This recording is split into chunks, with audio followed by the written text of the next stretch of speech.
Root. तो ma'am इसका solution क्या है? मान लो अगर कोई भी सामने वाला, मेरा कोई फ्रेंड ही है, मेरा कोई भाई है, अगर वो मेरे बारे में गलत सोचता है कि इसका ये सब हो जाए या कुछ करवाता है, तो मेरे लिए क्या सोल्यूशन है, मैं क्या देखिए, कर जब सकता भी हूँ? आपको ऐसा फील होता है कि कोई इंसान आपसे थोड़ा जेलस रखता है या कुछ नेगेटिव सोच सकता है या कभी उसके साथ आपका कंपटीशन रहा है या फैमिली में कुछ इश्यूज रहे हैं, हम्म, तो सबसे पहले तो ये है कि जब भी आप उनके साथ मिलते हैं तो हाथ थोड़ा दूर से रखें, मतलब नमस्कार करें, हाथ ना मिलाएं, ठीक है। ओके। आई कांटेक्ट में बात ना करें और अपनी जो हमारी सेंटर होती हैं, है ना, यहाँ पर आपको तिलक लगाना चाहिए, खास करके केसर का तिलक।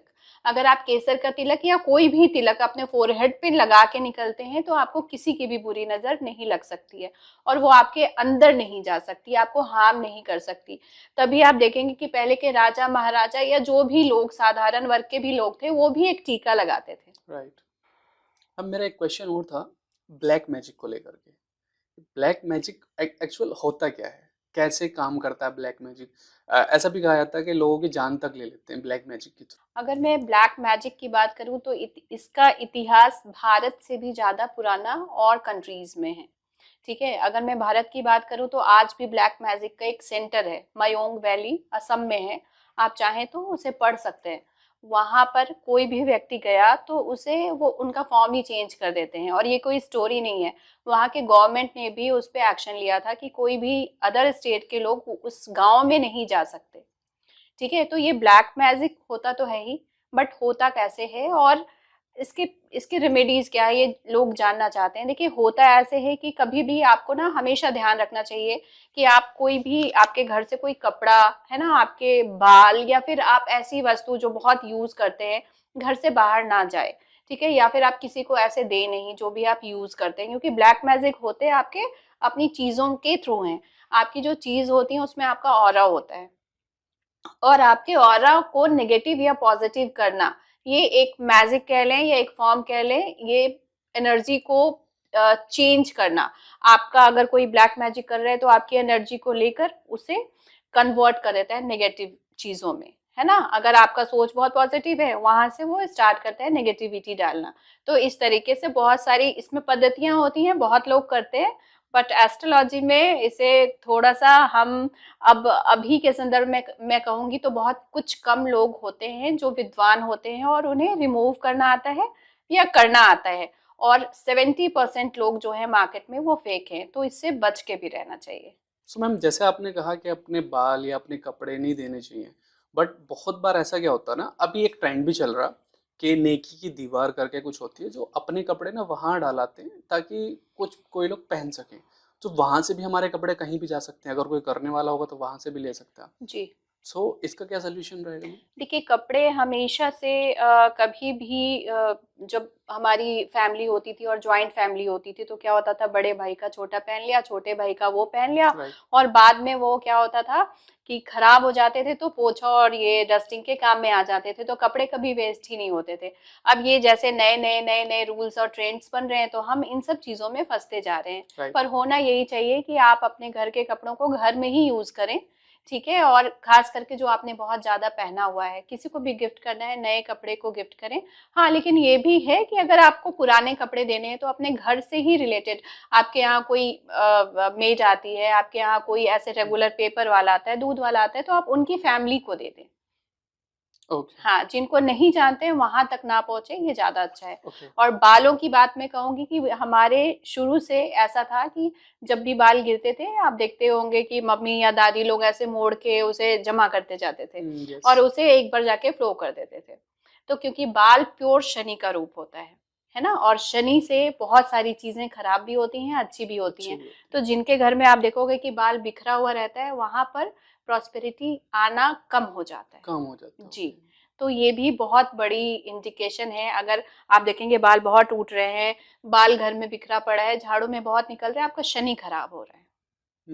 राइट। राइट। जी, मैम, आपने ये भी कहा कि जो बाहर जो लोग करने वाले हैं ब्लैक मैजिक और जो सोल्यूशन देने वाले हैं, बाहर बहुत सारे लोग हैं, जी, बट 75% लोग फेक हैं। जी हाँ, बिल्कुल। बट आइडेंटिफाई हम कैसे कर सकते हैं कि सही कौन है गलत कौन है, क्योंकि लोग तो किसी के पास भी जा सकते हैं। जी हाँ, और जाते ही हैं। देखिए, आइडेंटिफाई आप तभी कर सकते हैं जब आपके ग्रह भी अच्छे हैं। मैं एस्ट्रोलॉजर हूँ तो यही कहूंगी कि अगर आपके ग्रह अच्छे चल रहे हैं, आपकी दशा अच्छी चल रही है, तो आपको सामने गाइड करने वाला भी सही मिल जाता है। और तो अगर जब आप राहु में घूम रहे जब हैं, ये सब सही चल रहा होगा तो मैं वहां जाने की जरूरत ही क्यों होगी? जरूरत इसीलिए पड़ती है क्योंकि वो गुरु ग्रह या कोई ऐसे आपके अच्छे ग्रह होते हैं, वो आपको बताते हैं कि भाई यहाँ जाओ और यहाँ तुम्हारा सॉल्यूशन होने वाला है और कमिंग टाइम अच्छा आने वाला है।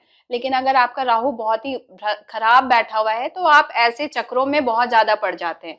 खास करके राहु चंद्रमा वालों को मैं बोलूंगी कि कभी भी आप ऐसे सलाहकार के पास जाते हैं तो किसी बड़े के साथ जाइए, किसी अपने सीनियर के साथ जाइए जहां आपको लगता है कि हाँ उस पर आप ट्रस्ट कर सकते हैं, क्योंकि आपका जो ट्रस्ट है वहां आप चीटिंग ही मिलेगी आपको। सो मैम, आपने अपने करियर की शुरुआत कैसे की? हम्म। कुछ बताएंगे प्लीज? बिल्कुल। देखिए, मेरी करियर की शुरुआत बहुत बचपन से ही हो गई थी।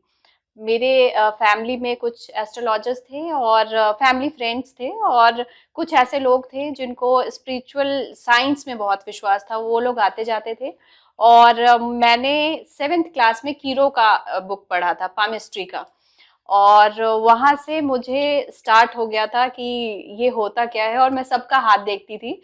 और आप विश्वास नहीं करेंगे, 8th 9th क्लास से मैंने जब प्रेडिक्शन करना स्टार्ट किया तो वो सही जाता था। फिर लोग मेरे पास आते थे हाथ दिखाने के लिए, और मुझे समझ में नहीं आता था कि मैं ऐसी बोल रही हूँ तो मुझे कुछ पढ़ना भी चाहिए कि मैं ऐसे बोल रही हूँ और सही होता जा रहा है, क्योंकि कुछ चीजें पे मेरे कमांड बनते जा रहे थे और मुझे अच्छा लगने लगा था। पर ऐसे फैमिली से थे कि भाई पढ़ाई भी करना है, तो पढ़ाई के साथ साथ ये पैशन मेरा चलता रहा। और आफ्टर 12th मैंने एस्ट्रोलॉजी को प्रॉपर स्टार्ट किया अपने फैमिली एस्ट्रोलॉजर के साथ। सो कोई प्रॉपर कोर्स होता है? जी हाँ, लेकिन जब मैंने स्टार्ट किया था तो मैं ऐसा नहीं था कि कोई कोर्स करती, क्योंकि मुझे तो भाई ग्रेजुएशन करना था, राइट। पीजी करना था, जॉब करना था। सो जो तो पीजी या जॉब करने वाले होंगे वो इस कोर्स को नहीं कर सकते? बिल्कुल कर सकते हैं, क्योंकि मैंने भी तो किया ना। मैं साथ साथ में अपने फैमिली एस्ट्रोलॉजर के टच में थी, और मैंने 12th क्लास से, आप मानेंगे नहीं कि मेरे पास अगर आप जाओगे तो 20 से 25 साल पुराने जो मैंने लिख के दिए हुए, और हाथ से उस समय कुंडलियां बनती थी, उस समय सॉफ्टवेयर नहीं था, और हाथ से कुंडलियां बनाकर मैं लोगों को देती थी। तो उस समय से मेरी जर्नी स्टार्ट हुई, और ये जर्नी मैं कहूंगी कि वो जर्नी एक रिसर्च के रूप में थी। क्योंकि जब स्कूल में थी तो पामिस्ट्री किया, कॉलेज में आई उसके बाद मैंने टीचर से लेके स्टूडेंट सभी की कुंडली देखी, और मेरे पास इतने लोग हैं, तो मतलब वो सारी चीजें तो बहुत ही स्कूल में एक्साइटिंग। आप ये भी बता देते थे कौन टॉप आने वाला? हाँ बिल्कुल। मतलब उस समय का मुझे लगता है जो क्वेश्चंस होते थे ये होते थे कि मैं घर कब बनाऊंगा और मेरी लव मैरिज होगी कि नहीं, मैक्सिमम क्वेश्चन ये होते थे। ओके, आपने हाँ। खुद अपना खुद का भी प्रेडिक्शन कर सकते हैं? हाँ, आप सबका प्रिडिक्शन कर आपने सकते हैं। किया था अपने अपने टाइम में हाँ, अपने? क्योंकि जब मैंने एस्ट्रोलॉजी स्टार्ट की तो मेरे जो फैमिली एस्ट्रोलॉजर थे उन्होंने ही मुझे कहा था कि तुम्हें ये तो सीखना ही है और तुम बहुत अच्छा कर सकती हो। ओके। हालांकि पेरेंट्स वगैरह थोड़ा अगेंस्ट थे उस समय कि भाई पढ़ाई का टाइम है और ये क्या चीज में लगी है, लेकिन किया तो कर लिया। और कुछ ये देखिए, एस्ट्रोलॉजर हर कोई नहीं बन सकता। ओके। कोई ग्रह होते हैं, कुछ योग होते हैं। अगर आपकी कुंडली में भी चंद्रमा अच्छा है, बृहस्पति अच्छा है और बुध अच्छा है, तब आप एस्ट्रोलॉजी में आ सकते हैं। क्योंकि एस्ट्रोलॉजी है क्या, अगर एस्ट्रोनॉमी और एस्ट्रोलॉजी को देखें तो एस्ट्रोनॉमी है जहां पर हम नेटल को देखते हैं, मतलब जो स्काई मैप है उसको देखते हैं, डेली उनके मूवमेंट को देखते हैं। और एस्ट्रोलॉजी का मीन्स होता है कि हम उस मूवमेंट का हमारे अंदर जो इफेक्ट होता है उसे प्रिडिक्ट करते हैं। तो ये दोनों को कंबाइन करके जब देखें तो एक एस्ट्रोलॉजी साइंस के रूप में आता है। साइंस के रूप में? आई जी। थिंक मैंने पढ़ा था there is no scientific support for astrology. देखिए, अगर एस्ट्रोलॉजी में कोई साइंटिफिक सपोर्ट नहीं होता तो आज हम ग्रहण या राम मंदिर की जो बात कर रहे हैं कि राम मंदिर में ये मुहूर्त हमने निकाला और इस मुहूर्त को सबसे अच्छा माना जा रहा है, उसके पीछे रीजंस बहुत आए, तो ऐसा कुछ होता नहीं ना। ओके। आप सोचो कि हम भारत वर्ष में अगर इतना अभी राम मंदिर की चीजें हैं और वहां पर मुहूर्त को एस्ट्रोलॉजिकली निकाल रहे हैं, तो इसके पीछे कुछ तो साइंस है ना। कोई रूढ़िवादी को पकड़ के तो नहीं निकाल रहे हैं हम, क्योंकि सब एजुकेटेड हैं और पूरा विश्व देख रहा है। आपका एक्यूरेसी रेट कितना होता था जब आप पामिस्ट्री में थे, स्टार्टिंग में देखिए, बताते थे मुझे हर? अगर आप कहेंगे तो मुझे पामिस्ट्री से ज़्यादा अच्छा एस्ट्रोलॉजी लगा, क्योंकि एस्ट्रोलॉजी एक प्योर साइंस है। ओके। यहाँ पर हम कैलकुलेशन करते हैं ग्रहों के ट्रांजिट पे। अभी मैं और आप बैठे हैं तो भी ग्रह तो चल रहे हैं ना, और उसके ओके। हिसाब से हमारी बातें हो रही हैं, उनके हिसाब से हमारे मूड्स बन रहे हैं, मूड स्विंग हो रहे हैं, अच्छे हो रहे हैं, क्वेश्चन चेंज हो रहे हैं। तो राइट। ये सब जो है ग्रहों के हिसाब से होता है। तो जो हमारे ग्रह हैं उनके कारण हम हैं, और हमारे अंदर जो भी डेवलपमेंट आता है या हमारे अंदर जो भी थिंकिंग में चेंज आता है जिसकी वजह से हमारा बहुत मेजर लाइफ में प्रॉब्लम आती है या हम बहुत अचीव करते हैं, वो सब हमारी थिंकिंग, हमारे स्टार्स पे डिपेंड करते हैं। परफेक्ट। हम पामिस्ट्री का थोड़ा कुछ ब्रीफ करेंगे, पामिस्ट्री एक्चुअल देखिए, होता क्या? पामिस्ट्री में क्या होते हैं कि हमारे हाथों के रेखाओं के हिसाब से उसमें प्रिडिक्शन किया जाता है। जीवन रेखा। जी हाँ, बहुत सारी रेखाएं होती हैं, जीवन रेखाएं, लाइफ लाइन होती हैं, ब्रेन लाइन होती हैं, है ना, हार्ट लाइन होती हैं जो मेजर होते हैं। इसके अलावा डेस्टिनी लाइन होती हैं जो शनि रेखा कहे जाते हैं। सन लाइन होती हैं जो आपकी पॉपुलरिटी को बताते हैं आपके हाथ में। मरकरी लाइन होती है। तो होती तो 9 ग्रह ही हैं हमारे हाथ में। ओके। मंगल होते हैं, मंगल का पर्वत होता है, सभी पर्वतें होती हैं, चक्रास होते हैं। तो एक जो हाथ होता है ये पूरी आपकी कुंडली ही बताता है। सो मेरा क्वेश्चन मैम यहाँ पे ये है कि जो भी हमारी डेस्टिनी है, ऐसा बोलते हैं कि पहले से ही लिखी जाती है, जी। राइट?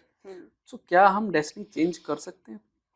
देखिए, डेस्टिनी को, ये एक्चुअली मिथ हाँ, भी है मैम, ये जी, मिसकंसेप्शन भी है।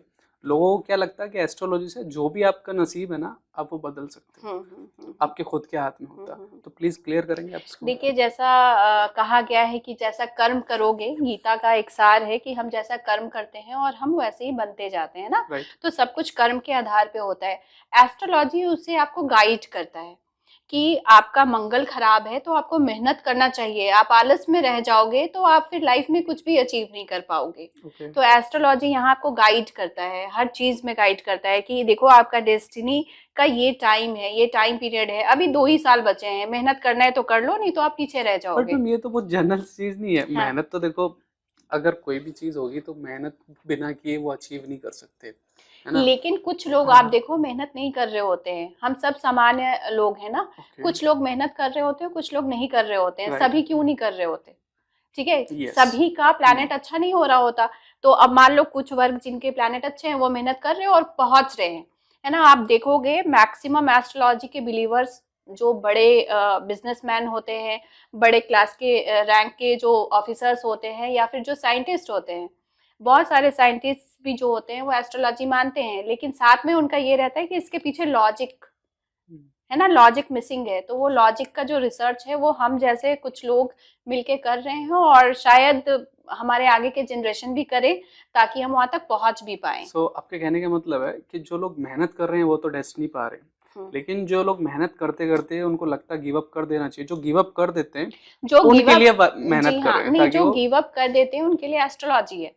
हाँ, क्योंकि राइट। वहां पर आपको एक उम्मीद दिखाई जाती है कि ये जो हाँ। साल आ रहा है ये आपके लिए बहुत अच्छा है।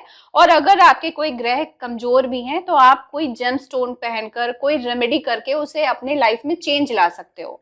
तो बिल्कुल चेंज होता है, बिल्कुल चेंज होता है। ऐसे नहीं मानती हूँ मैं कि एस्ट्रोलॉजी से कुछ चेंज नहीं होता, क्योंकि मेरे पास तो इतने केसेस हैं और मैंने देखा है।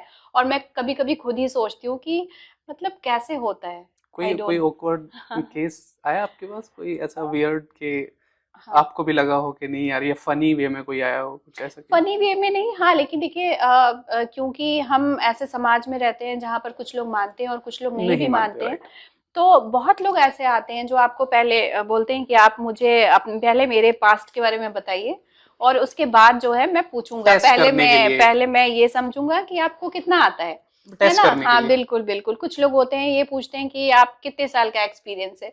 तो एक्सपीरियंस कभी सालों से नहीं आता। एक्सपीरियंस आता है कि आप कितना ज्यादा उस पर फोकस्ड हैं, और कितना ज्यादा आप डेली, अगर आप डेली 10 लोगों से भी मिल रहे हैं तो आप मतलब ये समझ सकते हैं कि 10 लोगों की अलग अलग परेशानियां, 10 लोगों की अलग अलग कुंडलियां। कभी कभी ये भी होता है कि एक ही साल के 4-5 लोग आ जाते हैं और सेम प्रॉब्लम होती है ना।